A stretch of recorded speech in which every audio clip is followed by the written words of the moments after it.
देख रहे हैं न्यूज इंडिया, आपके साथ मैं हूं चारुल शर्मा। वक्त हो गया हमारी खास पेशकश का, जिसका नाम है नेशन एट 9। इस बुलेटिन में हम आपको दिखाएंगे देश भर की खबरें, पूरब से लेकर पश्चिम तक और उत्तर से लेकर दक्षिण तक की खबरें, हर प्रदेश की खबर। तो चलिए शुरुआत करते हैं खबरों के सिलसिले की।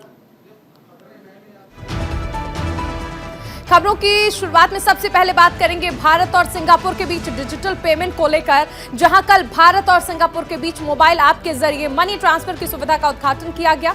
उद्घाटन के बाद यूनिफाइड पेमेंट इंटरफेस यानी यूपीआई सिंगापुर के पे नाउ से कनेक्ट हो गया। प्रधानमंत्री नरेंद्र मोदी और सिंगापुर के प्रधानमंत्री ली हसीन लुंग वीडियो कॉन्फ्रेंसिंग के जरिए सिंगापुर के यूपीआई और पे नाउ के बीच क्रॉस बॉर्डर कनेक्टिविटी की शुरुआत की समीक्षा साक्षी बने। और इस मौके पर प्रधानमंत्री नरेंद्र मोदी ने कहा कि आज के समय में तकनीक हमें कई तरह से एक दूसरे से जोड़ती है। फिनटेक भी एक ऐसी तकनीक है जो लोगों को एक दूसरे से जोड़ती है। इसका दायरा एक देश की सीमाओं के भीतर ही सीमित होता है, लेकिन आज की शुरुआत में क्रॉस बॉर्डर फिनटेक कनेक्टिविटी की नई शुरुआत की गई है। अगली खबर पूर्वोत्तर राज्य नागालैंड से है, जहां केंद्रीय गृह मंत्री अमित शाह राज्य के दौरे पर हैं और इस दौरान उन्होंने एक रैली को संबोधित किया और कहा कि मोदी जी ने 9 सालों में पूरे उत्तर पूर्व में शांति स्थापना के लिए बहुत सारा काम किया है। आज नागालैंड का एक बड़ा हिस्सा अफस्पा से मुक्त हुआ है। साथ ही अमित शाह ने कहा कि मुझे पूरा भरोसा है कि आने वाले 3 से 4 सालों में हम पूरा नागालैंड को अफस्पा से हटा देंगे। इस पर शाह के इस बयान पर कांग्रेस अध्यक्ष मल्लिकार्जुन खड़गे ने पलटवार करते हुए कहा कि बीजेपी ने नागालैंड को सिर्फ लूटने का काम किया। अगली खबर मध्य प्रदेश से है। आज प्रधानमंत्री नरेंद्र मोदी सिंगरौली ललितपुर रेल लाइन की समीक्षा करेंगे। प्रधानमंत्री लंबित परियोजनाओं को लेकर उच्च स्तरीय बैठक करेंगे और इस दौरान पीएम मोदी प्रगति समीक्षा बैठक में राष्ट्रीय महत्व की लंबित परियोजनाओं की समीक्षा करेंगे। बैठक में ललितपुर सिंगरौली रीवा सतना रेल मार्ग परियोजना का भी मामला रखा जाएगा। उनके सामने रेलवे लाइन के दोहरीकरण में देरी के कारणों की जानकारी ली जाएगी।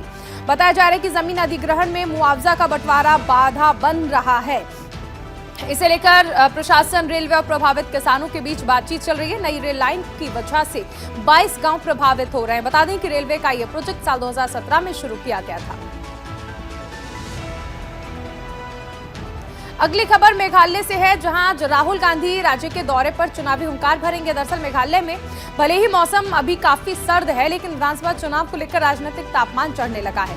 सियासी दलों में आरोप प्रत्यारोप का ग्राफ बढ़ने लगा है और इस वजह से जहां नेशनल पीपल्स पार्टी को अपना किला बचाना है, वहीं बीजेपी, कांग्रेस और तृणमूल कांग्रेस भी ताल ठोक रही है। भ्रष्टाचार एक बड़ा मुद्दा बना हुआ है और इसे लेकर पार्टियां एक दूसरे पर हमलावर हैं।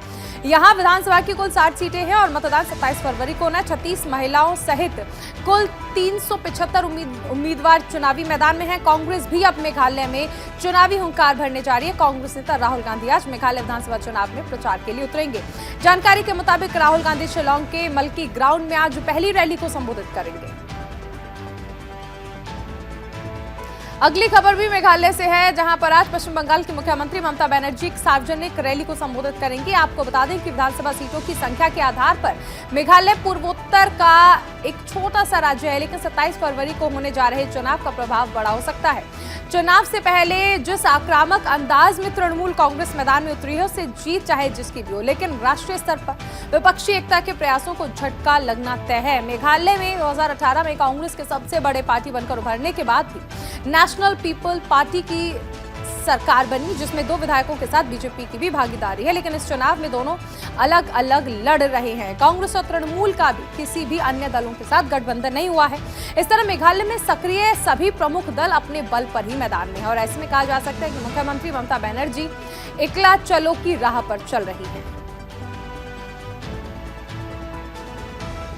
खबरों में अब राजधानी दिल्ली का रुख करते हैं, जहां पर आज एमसीडी के मेयर का चुनाव होगा। सुप्रीम कोर्ट की तरफ से आम आदमी पार्टी को कुछ दिन पहले ही बड़ी राहत दी गई थी। उस राहत के बाद अब मेयर चुनाव की तारीख का ऐलान कर दिया गया। आज सुबह 11 बजे एमसीडी सदन में चुनाव होने वाले हैं। सुप्रीम कोर्ट ने 17 फरवरी को मेयर, डिप्टी मेयर और नगर निकाय की स्थायी समिति के सदस्यों के चुनाव की तारीख तय करने के लिए एमसीडी की पहली बैठक बुलाने के लिए 24 घंटे के अंदर नोटिस जारी करने का आदेश दिया था। सुप्रीम कोर्ट ने सत्तारूढ़ आम आदमी पार्टी के मेयर पद की उम्मीदवार शैली ओबरॉय की याचिका पर सुनवाई के बाद यह आदेश जारी किया। सुप्रीम कोर्ट ने यह भी कहा कि उपराज्यपाल द्वारा एमसीडी में नामित सदस्य मेयर चुनने के लिए मतदान नहीं कर सकते हैं। हंगामे की वजह से अब तक 3 बैठकें रद्द करनी पड़ी हैं और मेयर चुनाव लगातार टलता रहा है। मेयर पद के लिए आम आदमी पार्टी ने शैली ओब्रॉय को कैंडिडेट बनाया है। रेखा गुप्ता बीजेपी की ओर से प्रत्याशी है।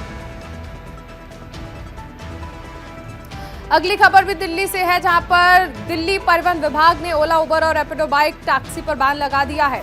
पाबंदी के खिलाफ जाने पर भारी जुर्माने की घोषणा है। ट्रांसपोर्ट डिपार्टमेंट ने तत्काल प्रभाव से दिल्ली में बाइक टैक्सी सर्विसेज को प्रतिबंधित कर दिया है, जिससे ओला, उबर और रैपिडो के साथ ही उन हजारों लोगों को झटका लगा है जो इन बाइक टैक्सी सर्विस को अपने डेली कम्यूट के रूप में इस्तेमाल करते हैं। दिल्ली ट्रांसपोर्ट डिपार्टमेंट ने कहा कि मोटर व्हीकल एक्ट 1988 के अनुसार ओला, उबर और रैपिडो जैसे प्लेटफॉर्म पर 2 पहिया गाड़ियों को कमर्शियल रूप में चलाने पर 5,000 रुपए का चालान काटा जाएगा। दूसरी बार अगर पकड़े जाते हैं तो 10,000 रुपए का जुर्माना और 1 साल की सजा भी हो सकती है।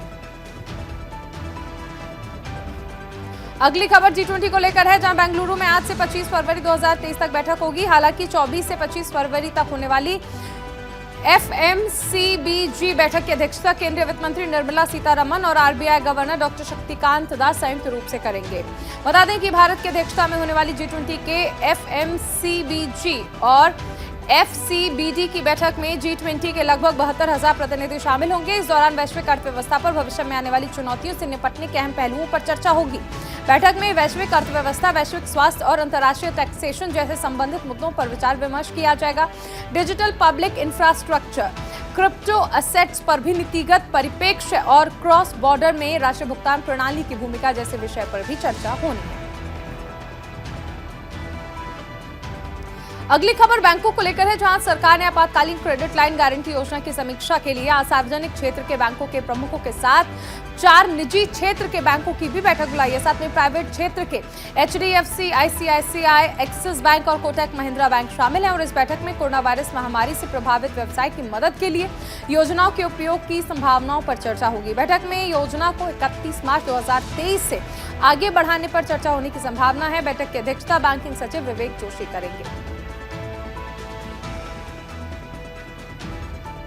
और अब बात करते हैं गोवा की, जहां पर 2 दिवसीय क्यूबस सम्मेलन का आयोजन किया गया, जिसमें भारत समेत अन्य देशों की यूनिवर्सिटी के चेयरमैन शामिल हुए।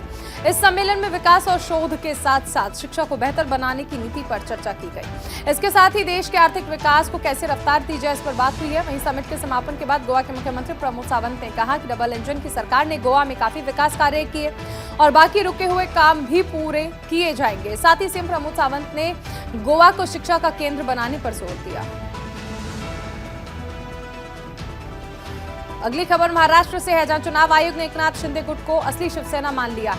उद्धव गुट ने चुनाव आयोग के फैसले के विरोध में सुप्रीम कोर्ट का दरवाजा खटखटाया। शिंदे गुट को शिवसेना का नाम और निशान आवंटित करने के आदेश पर आज सुप्रीम कोर्ट में सुनवाई होनी है। ठाकरे गुट की ओर से वरिष्ठ अधिवक्ता कपिल सिब्बल ने CJI DY Chandrachud, justice Krishna Murari, justice PS Narasimha की बेंच के समक्ष मामले का उल्लेख किया। उन्होंने कोर्ट से अनुरोध करते हुए कहा कि अगर चुनाव आयोग के आदेश पर रोक नहीं लगाई गई तो वो बैंक खाते पर भी कब्जा कर लेंगे और इसीलिए संविधान पीठ के समक्ष इसे तत्काल लिस्टेड किया जाए। इसके बाद सुप्रीम कोर्ट में आज दोपहर 3:30 बजे इस मामले की सुनवाई होनी है।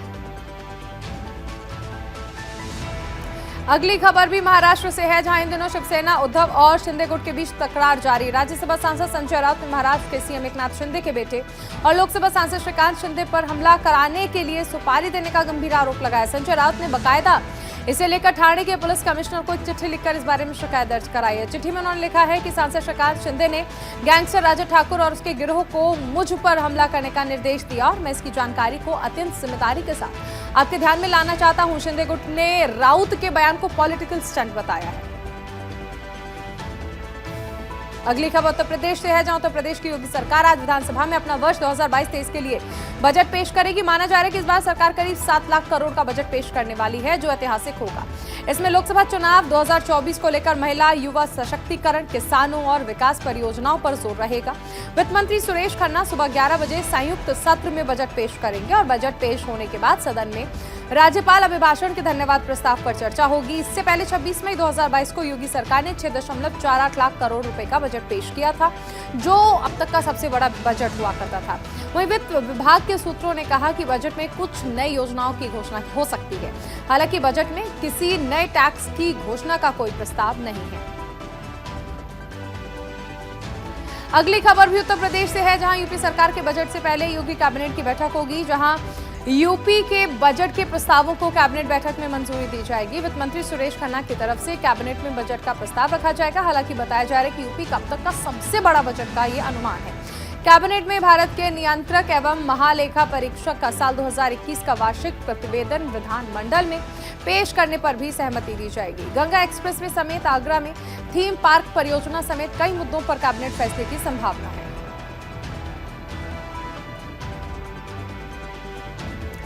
अगली खबर भी उत्तर प्रदेश से है, जहां वाराणसी ज्ञानवापी परिसर से संबंधित मामलों की सुनवाई सिविल जज फास्ट ट्रैक कोर्ट में होनी है। दरअसल आज जिला जज अजय कृष्ण विश्वेश की अदालत में सुनवाई होगी। ट्रांसफर एप्लीकेशन समेत श्रृंगार गौरी के नियमित दर्शन पूजन और विग्रहों को संरक्षित करने वाली याचिका पर सुनवाई होगी।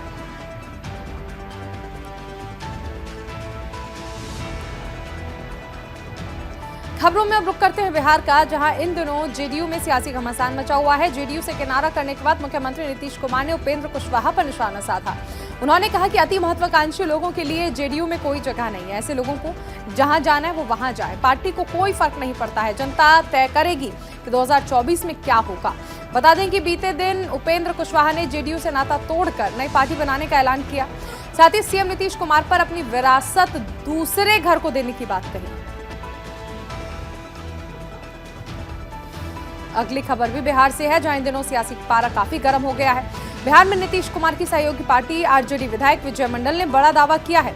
दियारा से आरजेडी विधायक ने दावा करते हुए कहा कि होली के बाद तेजस्वी यादव बिहार के मुख्यमंत्री बनेंगे। उन्होंने कहा कि इसी साल मार्च में ही तेजस्वी यादव के हाथों में बिहार की कमान होगी। साथ ही आरजेडी विधायक ने कहा कि नीतीश जी उन्हें प्रभार देने में भी संकोच नहीं महसूस करेंगे।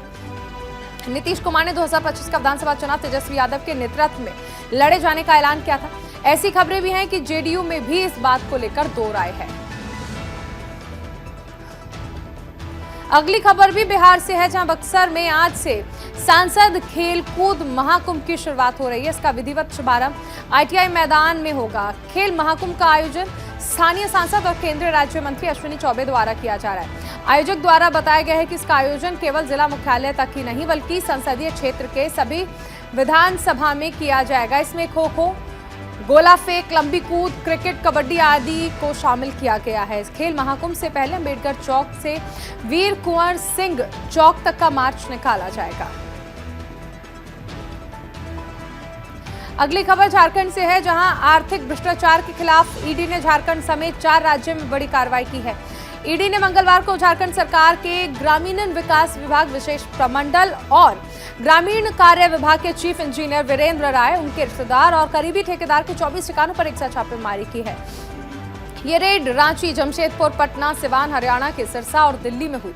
छापेमारी के दौरान ईडी को वीरेंद्र नाम की अरबों की संपत्ति की जानकारी मिली। छापेमारी के दौरान कई अहम दस्तावेज भी हाथ लगे हैं। साथ ही 1.5 करोड़ से ज्यादा के जेवरात बरामद हुए। इंजीनियर के अलग अलग आवास से 1 दर्जन से अधिक महंगी गाड़ियां भी बरामद की गई।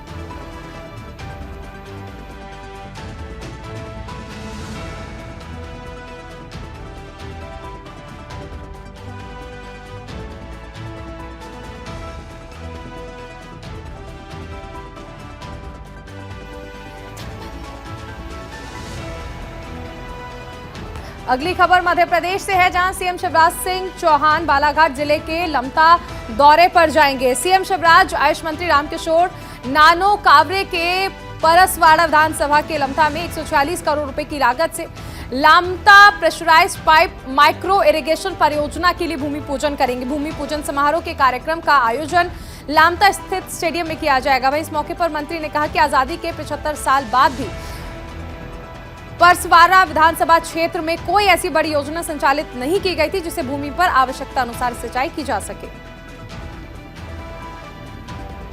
अगली खबर भी मध्य प्रदेश से ही है, जहां पर देश और मध्य प्रदेश के सबसे स्वच्छ शहर इंदौर ने ग्रीन एनर्जी के क्षेत्र में भी नया कीर्तिमान स्थापित किया। इंदौर नगर निगम के पब्लिक ग्रीन बॉन्ड की आज नेशनल स्टॉक एक्सचेंज में लिस्टिंग हो गई है। भोपाल में आयोजित एक कार्यक्रम में मुख्यमंत्री शिवराज सिंह चौहान ने बेल बजाकर इसका शुभारंभ किया। इस दौरान प्रदेश अध्यक्ष वीडी शर्मा समेत इंदौर के स्थानीय जनप्रतिनिधियों की मौजूदगी में 244 करोड़ के जारी किए गए बॉन्ड की लिस्टिंग की गई। इस मौके पर मुख्यमंत्री शिवराज सिंह चौहान ने कहा कि ग्रीन बॉन्ड जारी करना कोई आसान काम नहीं है, ये धरती बचाने का अभियान है। इंदौर की तारीफ करते हुए मुख्यमंत्री ने कहा कि इंदौर लीक से हटकर सोचता है और लीक से हटकर करता है, जिससे कई उदाहरण हैं। अगली खबर पंजाब से है, जहां के पठानकोट में ऑपरेशन क्राइम फ्री पंजाब के तहत सर्च ऑपरेशन चलाया गया। सर्च ऑपरेशन के दौरान सुजानपुर और घरोटा से अवैध शराब समेत नशा तस्कर गिरफ्तार किए गए। कुल 8 नशा तस्करों को नशीले पदार्थ के साथ गिरफ्तार किया गया। तस्करों के घरों की तलाशी भी पुलिस ने की है। अगली खबर भी छत्तीसगढ़ से है, जहां राज्य के मनोनीत राज्यपाल बिस्वा भूषण हरिचंद ने शपथ ग्रहण की तैयारियां की जा रही हैं। शपथ ग्रहण समारोह में आने वाले अतिथियों की बैठक व्यवस्था तय की गई है और इसके साथ ही सुरक्षा व्यवस्था को लेकर भी अधिकारियों को दिशा निर्देश दिए गए हैं, जिसमें नए राज्यपाल और शपथ ग्रहण समारोह की सुरक्षा व्यवस्था को सुनिश्चित किया गया।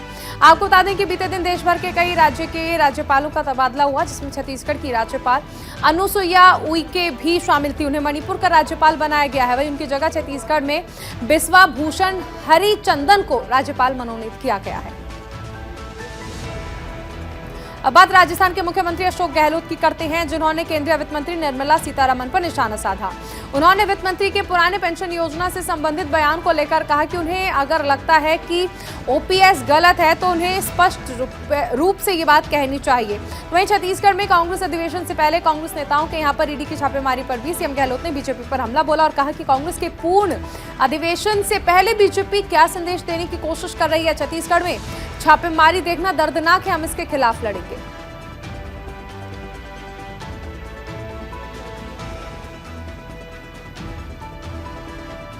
और अब खबर असम से है, जहां पर आज गुलाब चंद कटारिया असम के राज्यपाल के रूप में शपथ लेंगे। बीजेपी के वरिष्ठ नेता और राजस्थान विधानसभा में विपक्ष के नेता कटारिया अब राज्यपाल की भूमिका संभालेंगे। कटारिया ने कहा कि मैं प्रधानमंत्री मोदी और पार्टी द्वारा मुझे दी गई संवैधानिक जिम्मेदारी को ऐसे ही निभाऊंगा। मैं आलाकमान और प्रधानमंत्री की उम्मीदों पर खरा उतरूंगा। वहीं कटारिया ने आगे कहा कि इससे पहले भी भारतीय जनता पार्टी की ओर से मुझे जो भी जिम्मेदारी दी गई उसे मैंने बखूबी निभाया। बता दें कि कटारिया ने अपने राजनीतिक जीवन में विभिन्न पदों पर काम किया है। उदयपुर से 8 बार विधायक, 1 बार सांसद, सरकार में मंत्री, राज्य के गृह मंत्री, बीजेपी प्रदेश अध्यक्ष और विपक्ष के नेता रह चुके हैं। और अब बात करेंगे हरियाणा की, जहां पर मोहाली में मुख्यमंत्री मनोहर लाल पराली प्रबंधन के लिए आयोजित पराली एक पूंजी वर्कशॉप में शामिल हुए। इस मौके पर मुख्यमंत्री मनोहर लाल ने किसानों को धन्यवाद अदा किया और कहा कि राज्य सरकार प्रणालियों की चुनौतियों को आर्थिक लाभ के अवसर में बदलने की हर संभव कोशिश करेगी, ताकि किसान को आर्थिक लाभ मिल सके और पर्यावरण भी स्वच्छ रहे। उन्होंने कहा कि पराली और पानी का प्रबंधन समय की मांग है। हरियाणा ने पराली जलाने के मामलों को कम करने के लिए सराहनीय कदम उठाए हैं। हरियाणा में पराली जलाने के मामलों में 40% की कमी आई है। बता दें कि इस वर्कशॉप का आयोजन पंजाब प्रदूषण कंट्रोल बोर्ड की तरफ से मोहाली में किया गया था। अब बात करते हैं उत्तराखंड की, जहां राज्य के मुख्यमंत्री पुष्कर सिंह धामी ने देहरादून में चारधाम यात्रा को लेकर वरिष्ठ अधिकारियों के साथ समीक्षा बैठक की। इस दौरान सीएम धामी ने कहा कि चारधाम यात्रा की तैयारियों को लेकर बैठक की गई है। साथ ही पिछली यात्रा में हुई कमियों को लेकर भी चर्चा होगी। हमें उम्मीद है कि पिछले साल का रिकॉर्ड टूटेगा। बता दें कि चारधाम यात्रा के लिए रजिस्ट्रेशन की प्रक्रिया भी शुरू की जा चुकी है। यात्री अब ऑनलाइन माध्यम से चारधाम यात्रा के लिए रजिस्टर कर सकते हैं और इसके लिए उन्हें आधार कार्ड, पैन कार्ड जैसे दस्तावेजों की जरूरत पड़ेगी। राज्य में 22 अप्रैल से चारधाम यात्रा शुरू हो जाएगी। खबरों में रुक करते हैं देवभूमि उत्तराखंड का, जहां पर नेशनल जियोफिजिकल रिसर्च इंस्टीट्यूट के वैज्ञानिकों ने उत्तराखंड में तुर्की जैसे भूकंप की आशंका जताई है। एनजीआरआई में सिस्मोलॉजी के चीफ साइंटिस्ट ने आगाह करते हुए कहा कि भूकंप के समय और तारीख की भविष्यवाणी नहीं कर सकते हैं। वैज्ञानिकों ने बताया कि उत्तराखंड क्षेत्र के नीचे काफी दबाव बन रहा है और इसके रिलीज के लिए बड़े भूकंप का आना तय है। वैज्ञानिकों ने कहा कि इस क्षेत्र में कई जीपीएस नेटवर्क्स हैं। जीपीएस पॉइंट सतह के नीचे हो रहे बदलावों का संकेत दे रहे हैं। धरती की तरह के नीचे क्या हो रहा है, ये जांचने के लिए जीपीएस डेटा प्रोसेसिंग विश्वसनीय तकनीक में से एक बद्रीनाथ और केदारनाथ जैसे तीर्थ स्थलों के एंट्री गेट माने जाने वाले जोशीमठ में भूत हिसाब के बाद वैज्ञानिकों की टिप्पणी आई है। खबरों में अब रुक करते हैं तमिलनाडु का, जहां पर ईरोड में उपचुनाव से पहले ईरोड जिला प्रशासन की तरफ से एआईएडीएमके समेत कई राजनीतिक दलों के प्रतिनिधियों के सामने एक मॉक पोल आयोजित किया गया, जिसमें वोटिंग मशीनें किस तरह से काम करेंगी इसके बारे में लोगों को बताया गया। आपको बता दें कि इस मॉक पोल में राजनीतिक दलों के प्रतिनिधियों के साथ साथ जोनल अधिकारी और बूथ अधिकारी मौजूद रहे। इस दौरान वहां मौजूद लोगों ने वोटिंग मशीन के कार्यप्रणाली की जानकारी दी।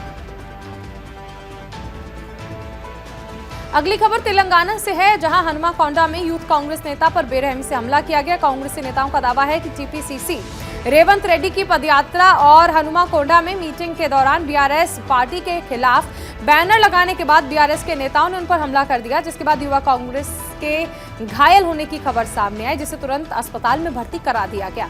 बड़ी संख्या में कांग्रेस समर्थक भी अस्पताल पहुंच गए। कांग्रेस समर्थक इस घटना के बाद से काफी गुस्से में नजर आए। पुलिस से आरोपियों पर सख्त कार्रवाई करने की भी मांग की गई। अगली खबर आंध्र प्रदेश से है, जहां अमरावती में सीएम जगन मोहन रेड्डी ने राज्य के नई औद्योगिक नीतियों को लेकर समीक्षा बैठक की। सीएम जगन मोहन रेड्डी ने कहा कि राज्य में स्टार्टअप और उद्यमियों को प्रोत्साहित करने का उद्देश्य सरकार पूरा ध्यान रखेगी। स्टार्टअप की जरूरतों को पूरा करने के लिए विशाखापट्टनम में 3 लाख वर्ग फुट के क्षेत्र में फैले एक विशेष सुविधा का निर्माण किया जाएगा। साथ ही उन्होंने कहा कि सुविधा में उद्योग विभाग का ऑफिस भी होगा, जहां उद्योग से संबंधित समस्याओं का समाधान किया जाएगा।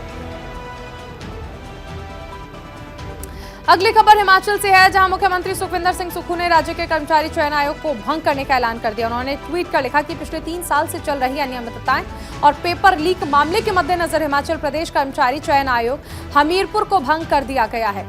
साथ ही सीएम सुक्खू ने नया चयन आयोग के बनने तक राज्य लोक सेवा आयोग से भर्ती प्रक्रिया चलाने का ऐलान किया। उन्होंने कहा कि जब तक नया चयन आयोग नहीं बनता है, इस आयोग की कार्यप्रणाली को अब Himachal Pradesh public service commission जारी रखेगा। बता दें कि दिसंबर 2022 में प्रश्न पत्र लीक करने के आरोप में कई लोगों को गिरफ्तार किए जाने के बाद सीएम सुक्खू ने हिमाचल प्रदेश कर्मचारी चयन आयोग को अनिश्चितकाल के लिए निलंबित कर दिया। और इसी के साथ नेशन@9 में फिलहाल इतना ही। खबरों का सिलसिला लगातार जारी रहेगा। आप बने रहिए न्यूज इंडिया के साथ।